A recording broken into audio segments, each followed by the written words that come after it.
നമസ്കാരം, കൊട്ടാരക്കര മീഡിയയിലേക്ക് സ്വാഗതം. ഡിവൈഎഫ്ഐയുടെ പൊതിച്ചോറ് വിതരണ പദ്ധതിയായ ഹൃദയസ്പർശം കൊല്ലത്ത് 8ാം വർഷത്തിൽ 2555 ദിവസങ്ങൾ കൊണ്ട് 54 ലക്ഷം പൊതിച്ചോറുകൾ വിതരണം ചെയ്തതായി ഡിവൈഎഫ്ഐ അറിയിച്ചു. അതായത് ദിവസം ശരാശരി 2000 പൊതിച്ചോറ് എന്ന നിലയിൽ വിതരണം ചെയ്യാൻ കഴിഞ്ഞു. കഴിഞ്ഞ 7 വർഷമായി രോഗികൾക്കും കൂട്ടിരിപ്പുകാർക്കും പൊതിച്ചോറുകൾ വിതരണം ചെയ്ത് ഡിവൈഎഫ്ഐ എന്ന 4 അക്ഷരം ഈ നാടിന്റെ സ്നേഹമായി മാറിയെന്ന് ചിന്ത ജെറോം പറഞ്ഞു.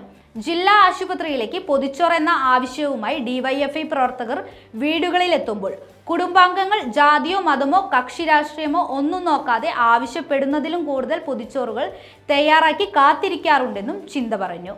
ഡിവൈഎഫ്ഐയുടെ മാതൃകാപരമായ സന്നദ്ധ പ്രവർത്തനത്തിന്റെ ഏറ്റവും മികച്ച അടയാളപ്പെടുത്തലായി പൊതിച്ചോറ് വിതരണം മാറി. എതിർ രാഷ്ട്രീയ പാർട്ടികളിലെ നേതാക്കന്മാർ പോലും ഡിവൈഎഫ്ഐയുടെ പൊതിച്ചോറ് വിതരണം നോക്കൂ, അത് കണ്ടു പഠിക്കൂ എന്ന് അവരുടെ യുവജന പ്രവർത്തകരോട് പറയാറുണ്ട്. വിനയത്തോടെ ഡിവൈഎഫ്ഐ ഈ സ്നേഹം ഏറ്റുവാങ്ങുന്നെന്ന് ചിന്ത പറഞ്ഞു.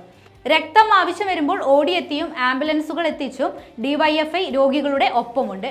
മറ്റൊന്നും ആഗ്രഹിച്ചല്ല ഇതൊക്കെ ചെയ്യുന്നത്, നിങ്ങളുടെ പുഞ്ചിരി മാത്രം മതിയെന്നും അത് കഴിഞ്ഞ 7 വർഷമായി ആവോളം ലഭിച്ചിട്ടുണ്ടെന്നും ചിന്ത പ്രതികരിച്ചു.